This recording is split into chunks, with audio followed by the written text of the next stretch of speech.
እነ ሳምቦድን እነ ልጅ ማይክን የቤተ ክርስቲያን መድረክ ላይ አያቸዋለሁ ብዬ በፍጹም እስከዛሬ ኤክስፔክት አድርጌ አላውቅም።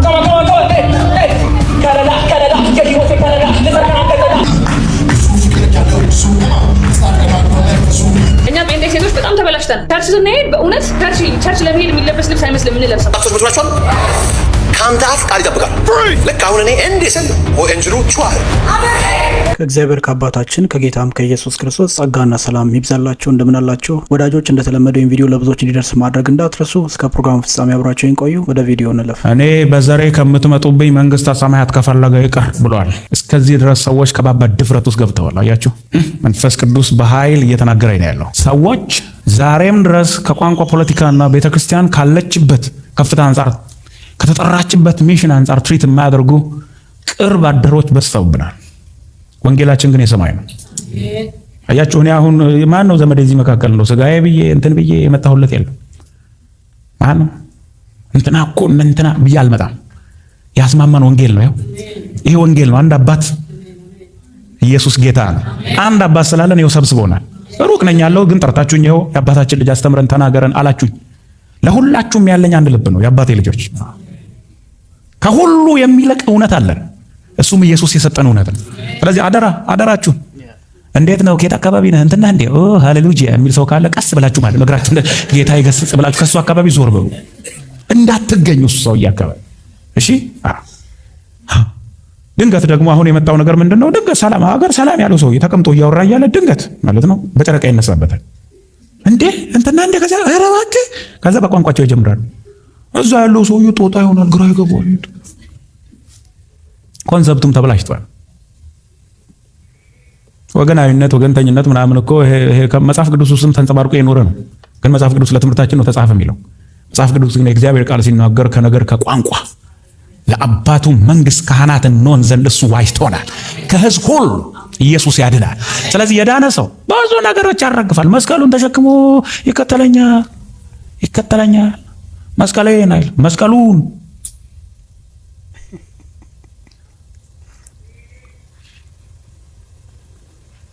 ከእንደነዚህ አይነት ነገሮች ጋር እየታገልን ነው የምንኖረው። አሁን ካለፉት 5 እና 6 ዓመታት ደግሞ ወደዚህ የአበሻን ኮሚኒቲ ከመሃል ከአዲስ አበባ ተነስቶ ወደ ክፍለ ሀገር ሁሉ እየጋለበ ያለ የትምህርት አይነት አለ። ዋን ሴቭድ ኦልዌይስ ሴቭድ። በቃ ሲልድ ሆነሃል፣ ምንም አትሆንም፣ አንዴ ከዳንክ ነው።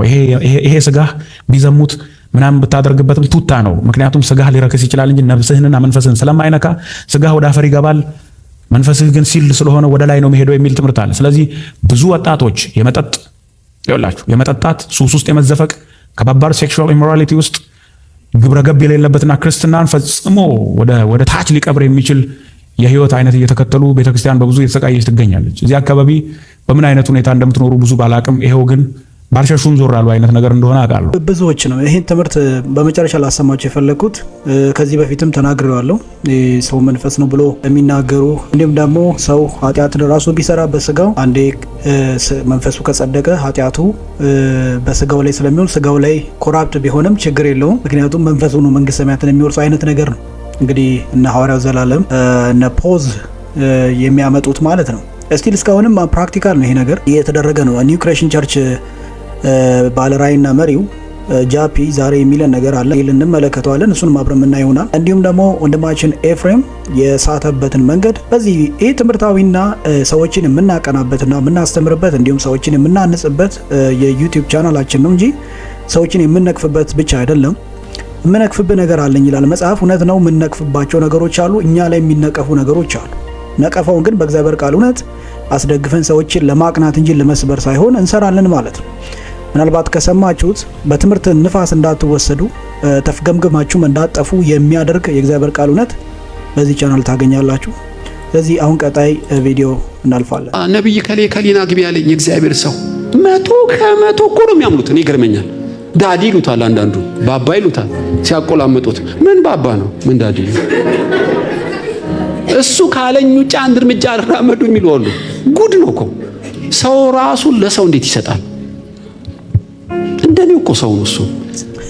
የእግዚአብሔር አገልጋይ ነው፣ አልንቅም። ግን ከእግዚአብሔር እኩል የሚያዩዋሉ፣ እኩል ያፋቷሉ፣ ያጋባሉ፣ ቤት ያሸጧሉ፣ እነሱም ይሰግዱላቸዋል። አለቀ። ከእግዚአብሔር ቃል ስልጣን በታች እንደሆኑ አይደለም የነሱም ስብከት። እኔን ተናግረሽ ዋ ይላል በቃ እንደ እግዚአብሔር አልመረመርም አልከሰስም ይላቸዋል። ቁጭ ብድግ ነው የሚያደርጓቸው። ትክክል ግን አይደለም። ነቢይ ቢኖር ይመረመራል፣ ይፈተሻል፣ ሽማግሌዎች ይመረምሩታል፣ ይገሰጻል፣ ሰውየው ይታረማል። እንደዛ ነው የተዋቀረው እና ብቸኛ ትንቢታዊ ሞዴል ቅዱስ የእግዚአብሔር ቃል። ስለዚህ ታገቢያለሽ ብሎኛል፣ ቤት ትሰሪያለሽ ብሎኛል። 20% ነው መጠበቅ ያለብሽ። 100% እኔ ሳላገባ ኢየሱስ አይመጣ ማለት አትችልም። በቃ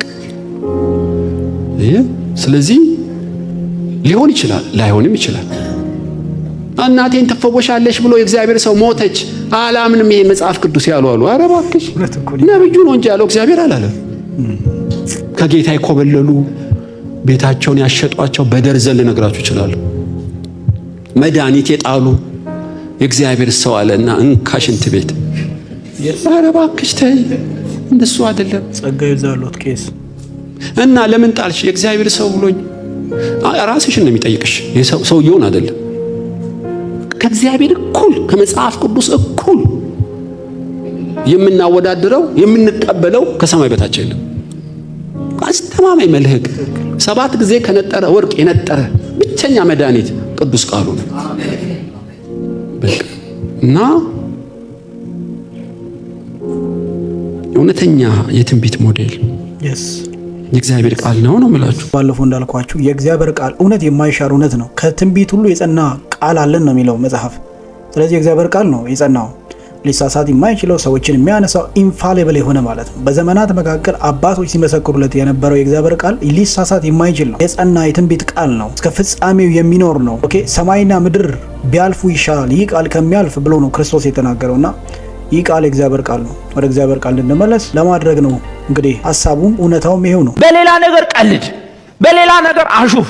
የውሸት ትንቢት ብትናገር 3 ቀን እንታገሳለን እየመከርን እችን አሻሽል እያለ የሆነ ነገር ሞክረህ ካልተሳ ችግር የለውም። አንዲት ልጅ አለሽ አስቴር የምትባይ ሲፈለግ የለችም ማለት ችግር የለውም።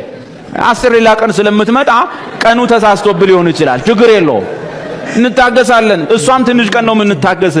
ወገኖቼ እግዚአብሔር ልጁን ሲጮህ ዝም ባለው ቦታ ላይ ለምን ተውከኝ ብሎ ሲጮህ አባቱ ለገዛ ልጁ ባራራበት ጉዳይ ላይ ከአንተ ጋር ቀልድ ቤት አንገባ፣ ከአንተ ጋር ጨዋታ ተረት ፓስተሩን ወንጌላው 100,000 ደጋፊ ምናምን የፈለከውን ሲኒየር ጁኒየር ሆን ድርድር የለም። ማን ፓስተሩ የኔን መዳን ሊቀማ፣ ጳጳሱ ደህንነትን ሊወስድ፣ ያልሰጠኝን ሊወስድ፣ ራሱ ኃጢአተኛ መዳን የሚያስፈልገው በመድኃኒቱ ያመነ ፓስተሩ ሕይወትን የዘላለም ሕይወትን ካንተ ሊወስድ ከኪሱ አውጥቶ ሊሰጥህ እና አንተም አሜን አዎ ልትል በስብከቱ አዎ በጸሎቱ አሜን ልትል ኧረ ተው።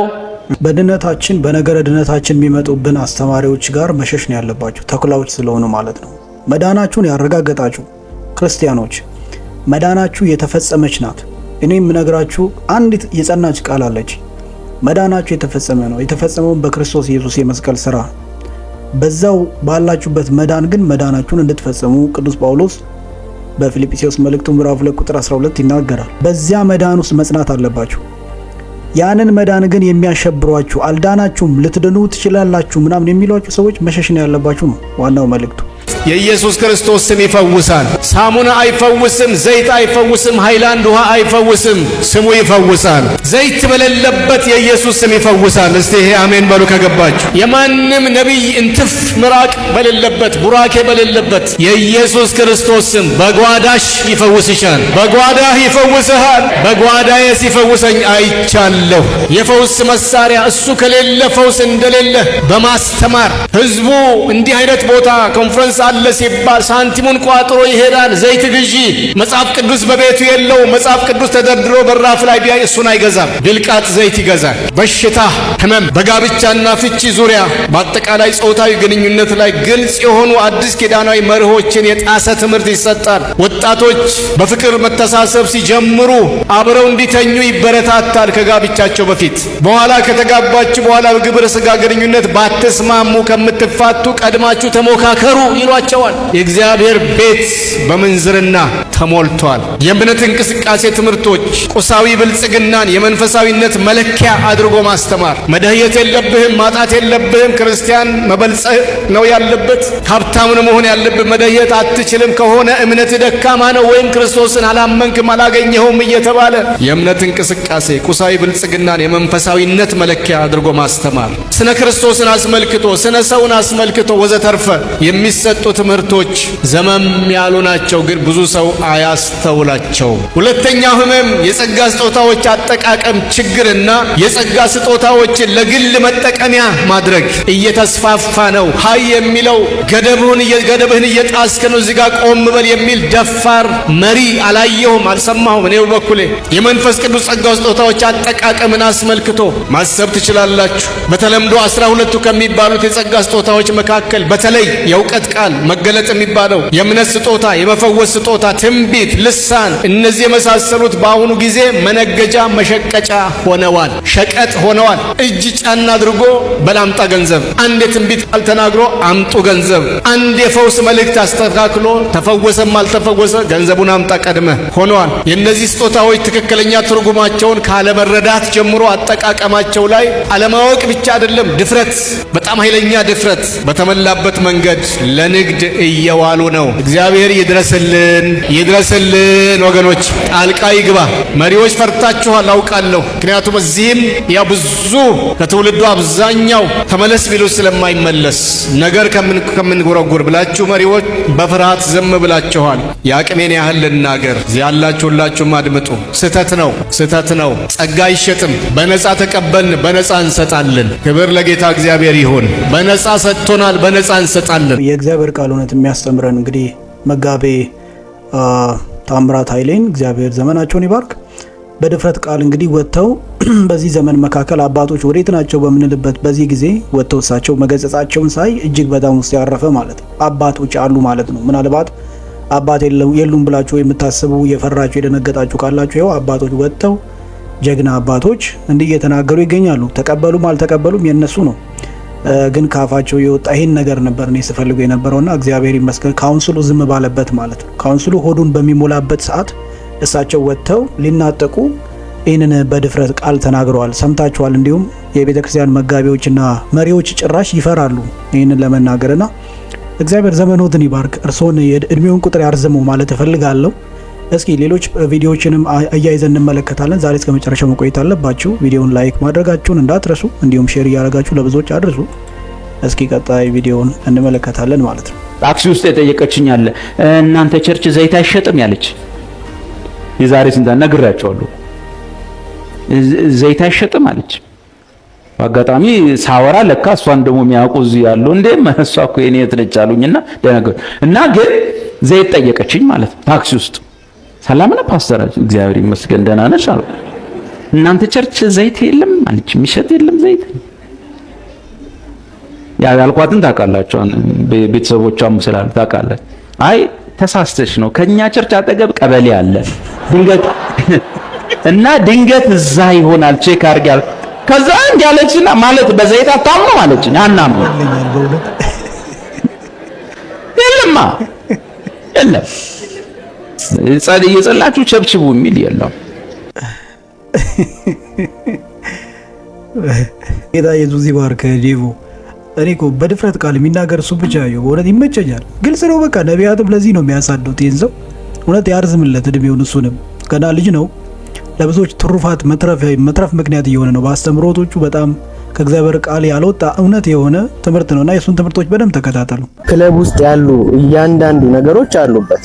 ሴቱ ብትሉ፣ ወንዱ ብትሉ፣ ሙዚቃው ብትሉ፣ ጭፈራው ብትሉ፣ እንዲሁም ደግሞ አስጨፋሪዎች ብትሉ፣ ዳንሱ፣ እያንዳንዱ ነገር ክለብ ያለ ነገር እዚህም አለ። አሁን ይህን ቸርች በፈጣሪ እስኪ ክለብ ምንድን ነው የሚለየው? ክለብ ያለ ነገር እንዳለ እዚህም ቸርች አለሽ። ላይቱ ብትሉት፣ ሙዚቃው ብትሉ፣ ዳንሱ ብትሉ እንዳለ ክለብ የምናየው ነገር አለ። በቃ እዚህ የሌለው መጠጥ ብቻ ነው። መጠጥ ቢኖርበት ግን በቃ የተሟላ ክለብ ነው ብለን እንወስድ ነበረ። ግን ደግሞ መጠጥ ብቻ ነው እንጂ የሌለው ክለብ ውስጥ ያሉ እያንዳንዱ ነገሮች አሉበት። ሴቱ ብትሉ፣ ወንዱ ብትሉ፣ ሙዚቃው ብትሉ፣ ጭፈራው ብትሉ፣ እንዲሁም ደግሞ አስጨፋሪዎች ብትሉ፣ ዳንሱ፣ እያንዳንዱ ነገር ክለብ ያለ ነገር እዚህም አለና መለየት ካልቻላችሁ በቃ አንደኛችሁን ተቀላቅላችሁ ወደዛኛው ኢንዱስትሪ መሄድ ትችላላችሁ። ለምን እየተመሳሰላችሁ እንደምታስቸግሩን ነው ማይገባኝ። እውነተኛዋ ቤተክርስቲያን ከየትኛውም ነገር ጋር ማትመሳሰል ማትነካካነች ያችን ነው እኔ እውነተኛ ቤተክርስቲያንም ማውቃት። እንግዲህ እንደሰማችሁት ነው። ቀጣይም ቪዲዮ የማሳያችሁ ተመሳሳይ ነገር አለው። ይዘቱ ተመሳሳይ ነው ማለት ነው። በሰሞኑ እንግዲህ አንድ ቁም ነገር መሳፍንት የሚባል ራፐር ነኝ ቅዱስ ጳውሎስም ራፕ ያደርግ ነበረ በዚህ ዘመን ቢኖር ብሎ በሶፎንያስ ሞላልኝ የዩቲዩብ ቻናል ቀርቦ ፖድካስት ላይ እንደሰጠው ማለት ነው በሚያሳቀቅ ሁኔታ ለጆሮም በሚዘገንንና ጆሮአችሁን ሊያደማ የሚችል ንግግር ነው። ቅዱስ ጳውሎስ ራፕ የሚባለውን ስታይልም ማያውቀውም። በእግዚአብሔር ቃልም በእግዚአብሔር እውነትም ቃል ሲፈተሽ ራፕ ማድረግም እኔ ለመንፈስ ጥሩ ነው። ምክንያቱም ቅዱስ ጳውሎስ በሮሜ መልእክቱ ምዕራፍ 12 ላይ እንደሚናገረው ማለት ነው ለአእምሮ የሚመች ብሎ ያስቀምጠዋል።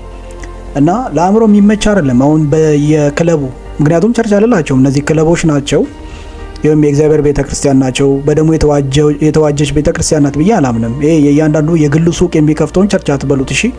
ስለዚህ አሁን ቀጣይ የምንመለከተው ከዚህ ጋር በተያያዘ ቸርች ውስጥ ራፕ ወይም የራሳቸው ሄብሮን ቦሌ አካባቢ የሚገኝ አዳራሽ ውስጥ ሲጨፍሩ እንመለከታለን። ከኋላው ግን የመስቀል ምልክት ተደርጓል ቸርች እንዲመስል ማለት ነው። እና እስኪ እንየው።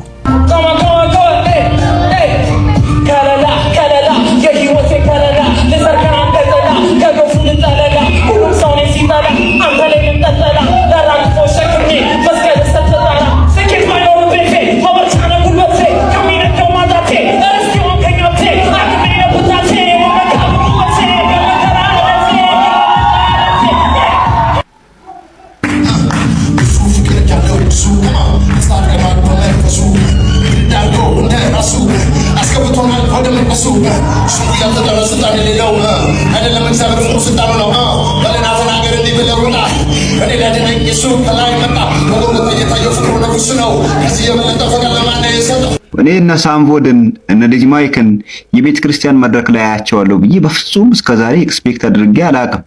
በዚሁ ከቀጠላችሁ ሚስማር ታዘንቡብናላችሁ። ስለዚህ በቀጣይ ደግሞ ሞር ሞዲፋይ አድርጋችሁ ዳንሰኞችንም ከኋላ በደንብ አደራጅታችሁ ኮሪዮግራፊውን አስተካክላችሁ ላይት ሲስተሙን ጽድት አድርጋችሁ የተሻለ ራፕ የተሻለ ሂፕ-ሆፕ ታሳዩናላችሁ ብዬ አስባለሁ።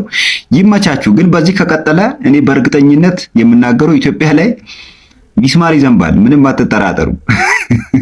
እውነት ነው። እንግዲህ አሁን ምናልባት ብዙዎቻችሁ ዋናው መንፈሱ ነው፣ ዋናው ቃሉ ነው፣ ዋናው መልእክቱን ስማ የምትሉ የፕሮቴስታንት ወገኖች ወንድሞች አላችሁ። በጣም የምታስቁኝ ማለት ነው። መልእክት የሚባል ነገር የለውም ብራዘር። ቢቱ ራሱ መንፈስን እንድትጋብዝ አያደርግህም። ጭፈራው ያለው ይሄ አላርላ አትሞስፌሩ ኤንቫይሮንመንቱ በአጠቃላይ የአጋንንት ነው። ኦኬ የነ ሳምቮድ የነ ልጅ ማይክ የነ ቴዲዮ ጭፈራ ቤት ነው የሚመስለውና ምንም የእግዚአብሔር መንፈስ ያለበት ነገር አይደለም። ለአእምሮ የሚመች ሲል ለዚህ ነው የእግዚአብሔር ቤት ስርዓት አለው። የእግዚአብሔር የምድር ንጉስ ነውና በማስተዋል ዘምሩ ይላል። ዘምሩ እንጂ ያለው ጨፍሩ አይልም። መዝሙር መንፈሳዊ ቅኔ እንደሆነ በቆላሲያስ መልእክቱ ምዕራፍ 1 ቁጥር 15 ላይ ቅዱስ ጳውሎስ ይናገራል። መንፈሳዊ ቅኔ ነው እንጂ ጭፈራ አይደለም። ስለዚህ ማንበብ ከቻልን እንድናለን ማለት ነው። የራት ግብዣ የምትገቡ የምትመስሉ የእውነት 3 ሰዓት እኮ ነው ቸርች ላይ ምን ቆየው አይደል? ከዛ በኋላ ይደርሳል። እስቲ ቀሚስ ለብሰሽ ናይና 3 ሰዓት ተኩል 3 ሰዓት እስከ 6 እግዚአብሔር አብስቶ ይባርክ ወንድማችን። እውነት ትክክለኛ ነገር ነው ያነሳው። እኛ ጴንጤ ሴቶች በጣም ተበላሽተናል። ቸርች ስንሄድ በእውነት ቸርች ለመሄድ የሚለበስ ልብስ አይመስልም የምንለብሰው። በጣም ተገላልጠን ነው ሰው የሚያሰናክል በቃ ሰው አይን ውስጥ የሚከት ልናመልክ አይደል እንዴ የምንሄደው? እግዚአብሔርን ፊት ለመፈለግ አይደል እንዴ? ምንድነው እንደዚህ የወጣ አለባበስ ሜካፑ ምኑ በጣም ነው የሚለየው። እስቲ አንዳንድ ጊዜ በእውነት ኦርቶዶክሳዊ ሴቶችን እንመልከት። እግዚአብሔር ይባርካችሁ በእውነት በቃ ስርዓት ያለው አለባበስ። ሌላ ቦታ ምንም ይልበሱ፣ ግን እዛ ሲሄዱ ግን ቤተክርስቲያና ሲሄዱ ግን በጣም በስርዓት ነው የሚለብሱት። በቃ ምክንያቱም ቤተክርስቲያኑ ሌላ ዓላማ የለውም። በቃ ምንም ሌላ መገላለጥ አያስፈልግም። ከዚህ እንማር፣ እናድብ፣ እንተው፣ ሰውም አናሰናክል። ልክ አይደለም። እህቶች ካላችሁ የምታዩ ይሄንን የምትመለከቱ ቪዲዮን እባካችሁ ስርዓት ያዙ። ወደ እግዚአብሔር ቤት ስትሄድ እግርህን ጠብቅ ስለሚል ማለት ነው መጽሐፍ። ያው ቅዱስ ዳዊት ነው ይሄንን የጻፈው፣ እኔ አይደለሁም። ስለዚህ ስርዓት ሴቶች እንዴት መልበስ እንዳለባችሁ ቅዱስ ጳውሎስ ከአፍረት ጋር ይላል። ከአፍረት ጋር ማለት ስርዓት ያለው አለባበስ፣ የተከበረ አለባበስ አለ። ልክ አሁን ኦርቶዶክሳውያን እህቶችን ስትመለከቱ ልክ እንደዛ ነው የሚለብሱት። ምናልባት የቃለ ዓዋዲ ቤተክርስቲያንም ወደ ተሐድሶም ጎራ ብትሉ ወደ ኦርቶዶክስ ጎራ ብትሉ አለባበሳቸውን እንዴት እንደሆነ መመልከት ትችላላችሁ፣ ትማራላችሁ ብዬ አስባለሁ። እንግዲህ የምንመለከተው አቶ ጃፒ ከዚህ ቀደም ሐዋርያው ራሱ ብሎ የሚጠራ ሐዋርያ ነኝ ባይ ነው። ሰው መንፈስ ነው ሲለን ቆይቶ እናንተ እንደ እግዚአብሔር ናችሁ፣ እግዚአብሔር ናችሁ፣ ትንንሽ እግዚአብሔር ናችሁ ሲለን ቆይቶ የእምነት ቃል እንቅስቃሴ ነው የሚከተለው። የእምነት ቃል እንቅስቃሴ የሚባለው በጣም አዝግ የሆነ ትምህርት ነው። ባይዘው እንደዚህ አይነት ወንጌሎች ስለሌሉ ማለት ነው። ይሄ ከዚህ ቀደም ተናግሬያለሁ፣ መደጋገም አይጠበቅብኝም። ወደ መልእክቱ እንለፍ። ለማንኛውም መጽሐፍ ቅዱስ መዝሙር 107 ቁጥር 20 ላይ ይመስለኛል የቃሉን ድምፅ ሰምታችሁ የምትፈጽሙ እናንተ መላእክቶች ነው። መልአክ በዙሪያችን ነው አይደል? መላእክቶች በዙሪያችሁ አሉ። ከአንተ አፍ ቃል ይጠብቃል። የሚፈጽሙት ያንን ቃል ልክ አሁን እኔ እንዲህ ስል ኤንጅሉ ቹዋል ፈውስ ከሆነ ሄደው ጉበትን ይቀይረዋል። ጨጓራ ከሆነ ሄደው ቀይር ያደርገዋል። ቢሂል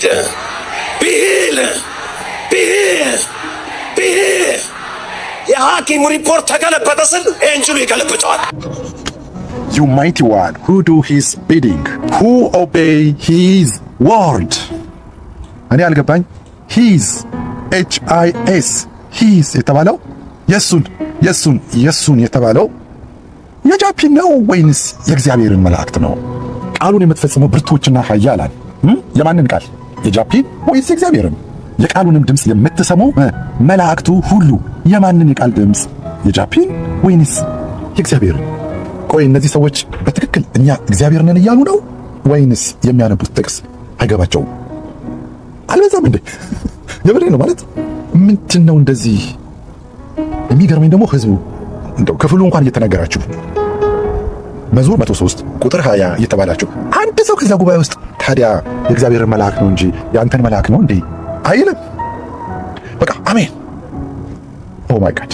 ነገራችሁ ላይ አሜን ማለት መንፈሳዊ ነገር ብቻ የሚመስላችሁ ሰዎች በጣም ተሳስታችኋል። አሜን ማለት እኮ ተስማምቻለሁ ማለት ነው። ኦኬ እግዚአብሔር ከህዝቡ ጋር ቃል ኪዳን ሲያደርግ ህዝቡ ሁሉ አሜን ይላል። ህዝቡ ሁሉ አሜን ይላል ሲል ቀላል ነገር እንዳይመስልህ። እግዚአብሔር ከህዝቡ ጋር ቃል ኪዳን እያደረገ ነው። እሺ ብትሉ ብትታዘዙ የምድርን በረከት ትበላላችሁ፣ እምቢ ብትሉ ግን ሰይፍ ይበላችኋል። አሜን ኦኬ። እግዚአብሔር ይህንን ቃል ይዞ ሄደ። ከዛስ እነሱ በኪዳኑ አልጸሉምና እኔም ቸላልኳቸው ይላል። ስለዚህ የቱ ጋራ ታዘው የምድርን በረከት እንደበሉ የቱ ጋራ ሳይታዘዙ ሰይፍ እንደበላቸው መጽሐፍ ቅዱስ በተለያየ ቦታ ይናገራል። ስለዚህ አሜን ማለት ተስማምቻለሁ ማለት ነው። አሜን ስትል እዚህ ጉባኤ ውስጥ ያላችሁ ሰዎች ሁሉ ጃፒ ቃሉን አንብቦ ራሱን በእግዚአብሔር ቦታ አድርጎ ለእግዚአብሔር የተጻፈውን ለራሱ እያደረገ ሲጠቀምበት እናንተ አሜን ስትሉ አሜን ተስማምተናል። ጃፒ ሆይ ራስህን በእግዚአብሔር ቦታ ማስቀመጥህን አሜን ተስማምተናል ማለታችሁ እንደሆነ ይገባችኋልን? ወንድም ብሬ እግዚአብሔር ይባርክ። እንግዲህ ብሬን ቻናል ወርድ ወይም የእግዚአብሔር ቃል የሚለው ቃሉ የሚለው ቻናል ሰብስክራይብ አድርጉ ከቻላችሁ። ወንድማችን ጥሩ የሚያስተምር ወንድም ነው።